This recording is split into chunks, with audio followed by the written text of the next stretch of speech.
نحمده ونصلي على رسوله الكريم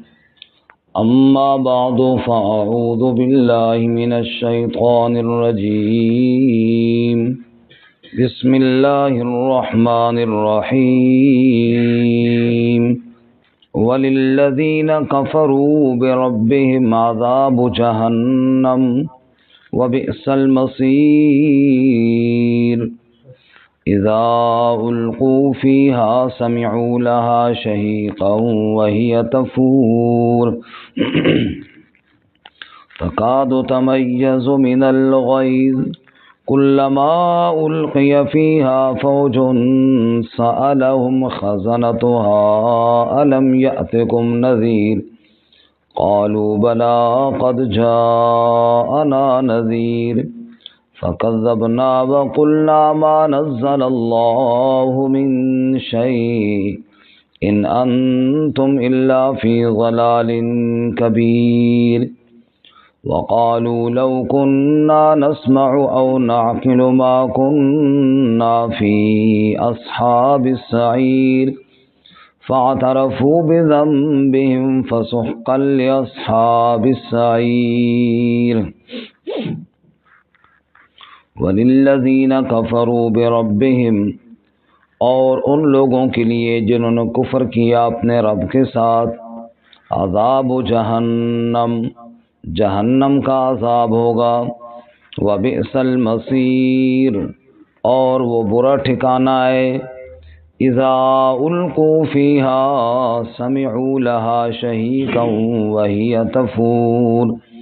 جب ڈالے جائیں گے اس میں سنیں گے اس کے لیے چیخنا اور وہ جوش مار رہی ہوگی تکاد تمیز من الغیظ قریب ہے کہ پھٹ جائے غصے سے کلما القی فیہا فوج جب ڈالی جائے گی اس میں کوئی فوج کوئی گروہ سألہم خزنتہا تو پوچھے گا ان سے داروغہ اس کا الم یأتکم نذیر کیا نہیں آیا تھا تمہارے پاس ڈرانے والا قالوا بلا وہ کہیں گے جی ہاں قد جاءنا نذیر یقیناً ہمارے پاس ڈرانے والا آیا تھا فکذبنا پس ہم نے جھٹلایا وقلنا ما نزل اللہ من شیء اور ہم نے کہہ دیا اللہ نے کوئی شے نازل نہیں کی ان انتم الا فی ضلال کبیر تم بعض بڑی گمراہی میں ہو وقالوا لو كنا نسمع او نعقل اور وہ کہیں گے کاش کہ ہم بات کو سن لیتے یا سمجھ لیتے ما كنا فی اصحاب السعیر نہ ہوتے ہم دوزخ والوں میں جلنے والوں میں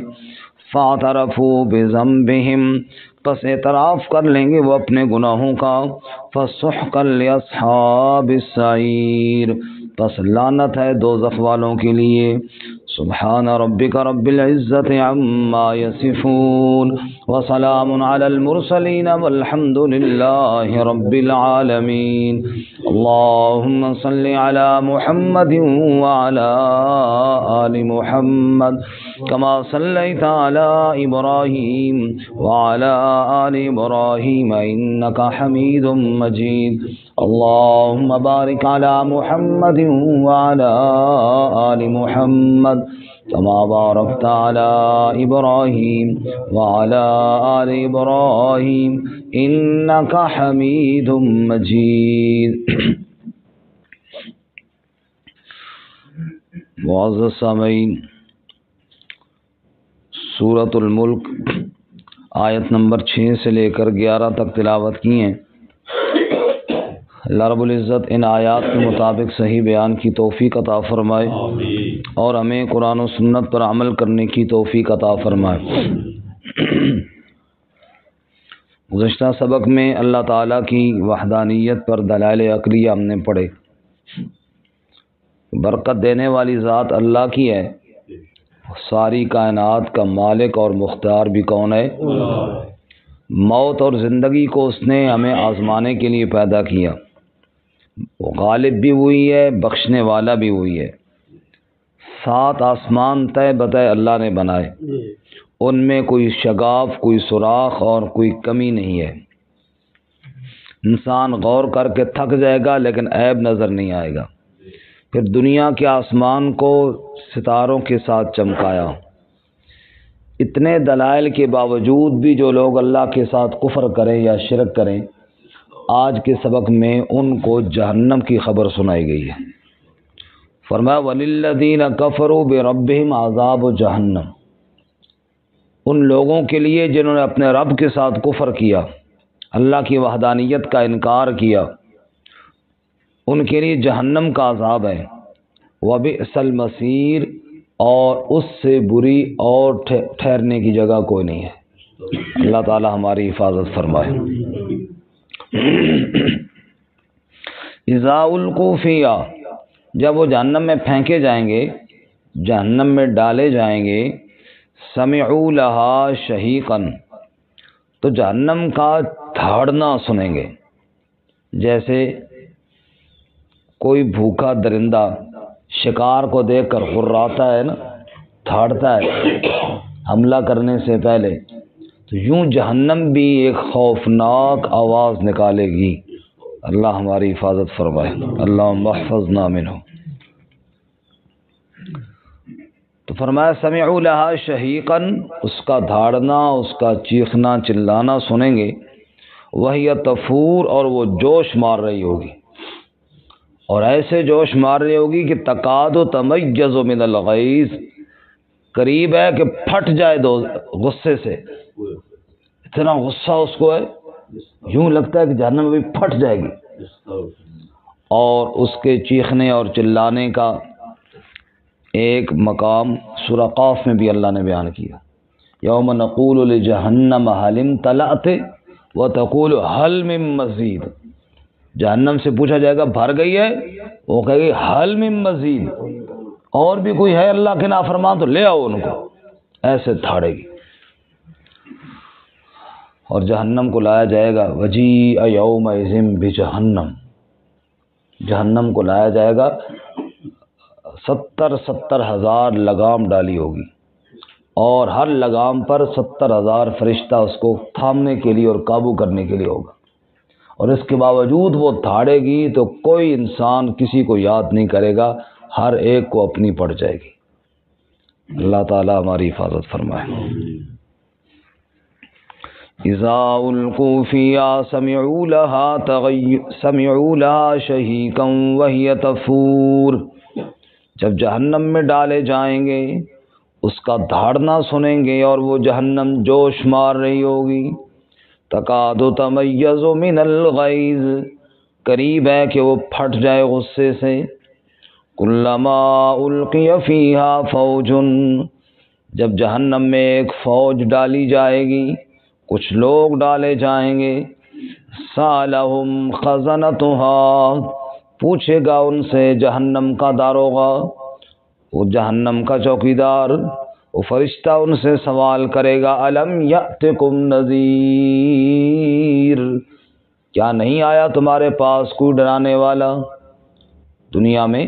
تمہیں اللہ کا حکم کسی نے نہیں بتایا تھا کہ تم دوزخ میں آ گئے ہو؟ قالوا بلا قد جاءنا نذیر، جواب میں کہیں گے جی ہاں، یقیناً ہمارے پاس ڈرانے والا تو آیا تھا۔ فکذبنا، لیکن ہم نے اس کو جھٹلا دیا، ڈرانے والے کی بات کو ہم نے تسلیم نہ کیا۔ اور سورہ یاسین میں اللہ فرماتے ہیں، یا حسرۃ علی العباد ما یأتیہم من رسول الا کانوا بہ یستہزئون، افسوس بندوں پر، جب بھی ان کے پاس کوئی میرا پیغام پہنچانے والا گیا انہوں نے اس کا ٹھٹھا مذاق اڑایا اور انہوں نے اس کی بات کو تسلیم نہ کیا۔ اللہ فرماتے جہنمی بھی کہیں گے قد جاءنا نذیر، ڈرانے والا تو آیا تھا، فکذبنا، پس ہم نے جھٹلا دیا، وقلنا ما نزل اللہ من شیء، اور ہم نے کہہ دیا اللہ نے تمہارے اوپر کوئی شے نازل نہیں کی۔ ان انتم الا فی ضلال کبیر، تم تو بڑی گمراہی میں ہو، نعوذ باللہ۔ ہم نے اللہ کے انبیاء کو کہا یہ تم اللہ کی وحی کی بات کرتے ہو، ہم نہیں مانتے اس اللہ کی وحی کو، نعوذ باللہ من ذلک۔ تو یہ چیز جہنم میں لے کر جائے گی۔ آج مسلمانوں نے قرآن مجید کا انکار تو نہیں کیا، قرآن مجید کو اللہ کا کلام تو مانا، چومتے چاٹتے بھی ہیں، لیکن عملی طور پر قرآن مجید سے اتنی غفلت ہے، اتنی بے خبری ہے، قرآن مجید کو سمجھنے کی فکر ہی نہیں ہے، کیونکہ محض صرف برکت کی چیز سمجھا ہے قرآن مجید کو۔ میں یہ عرض کر رہا ہوں کہ اس کا کوئی انکار نہیں کہ قرآن برکت کی چیز ہے، بے شک برکت کی چیز ہے، لیکن قرآن مجید اصل میں تو عمل کے لیے آیا ہے۔ برکت بھی ملتی ہے لیکن صرف برکت یہ تو نہیں، مثال کے طور پہ ہم نے دکان میں قرآن مجید برکت کے لیے پڑھ لیا، قرآن نے کہا پورا تولو،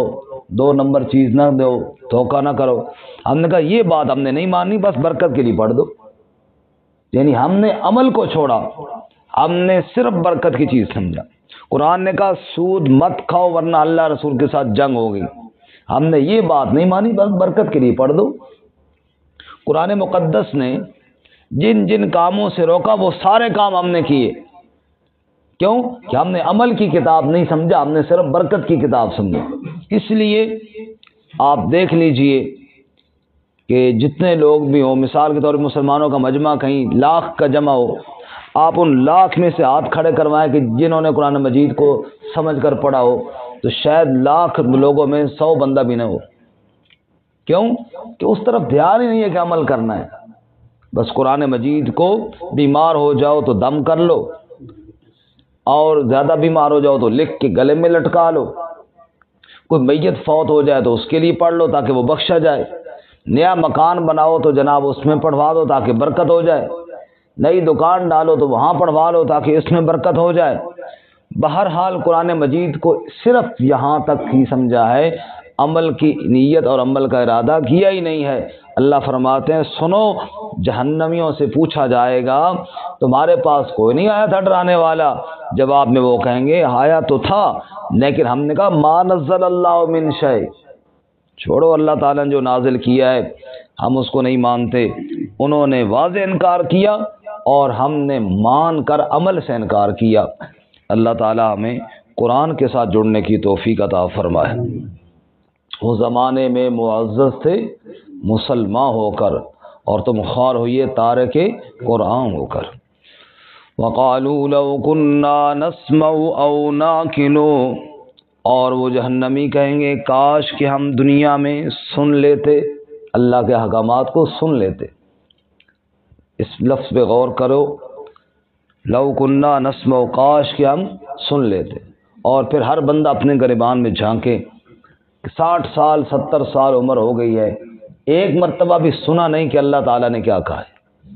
تو کاش کہ ہم سن لیتے۔ اس وقت کی حسرت اور افسوس سے بہتر نہیں ہے کہ دنیا میں بندہ سن لے کہ اللہ کا کیا حکم ہے۔ فرمایا وہ کہیں گے لو کننا نسمع او ناقل، اگلی بات بھی، یا ہم سمجھ لیتے، صرف سننا مقصد نہیں، سمجھنا بھی مقصد ہے۔ صرف سننا یہ ہے تلاوت سن لی، ٹھیک ہے، رمضان میں کبھی سن لی، تراویح میں کبھی سن لی، اس میں بھی پورا خیر نہیں سنتے رہ ہی جاتا ہے۔ بہرحال چلو کبھی وہاں سن لی، کبھی کسی سے سن لی، شاید کسی نے تلاوت سن لی ہو، او نہ کلو، سمجھا کوئی نہیں ہے اگر سن بھی لیا تو۔ فرمایا اس وقت افسوس کریں گے کاش ہم قرآن مجید کو سن لیتے، یعنی اللہ کی آیات کو سن لیتے، او نہ کلو، یا سمجھ لیتے تو ما کننا فی اصحاب السعیر، ہم آج دوزخ میں نہ جاتے۔ اس لیے نیت کیجئے، قرآن مجید کی جو ترجمے کی کلاس ہوگی یہ 45 دن وقف کیجئے اللہ کی کتاب کے لیے، اور سنیے اور سمجھیے، ایک دفعہ تو سن لینا کہ اللہ تعالیٰ نے ہمیں کیا کہا ہے، اور باقی دوستوں کو بھی دعوت دیں گے نا سارے ساتھی انشاءاللہ۔ اللہ فرماتے پھر اس وقت افسوس کریں گے کاش ہم سن لیتے یا سمجھ لیتے، تو ما کننا فی اصحاب السعیر فاعترفوا بذنبہم، پھر وہ اعتراف کر لیں گے اپنی غلطی کا۔ اس وقت تو مان لیں گے کہ ہم سے یہ غلطی ہوئی ہے، لیکن اس وقت ماننے کا فائدہ کوئی نہیں ہے۔ فسحقا لاصحاب السعیر، سحق کہتے ہیں کسی کو غصے میں جب کو کہہ رہے سحقن دفع ہو جاؤ یا لعنت ہو، تو یہ سارے غصے والے الفاظ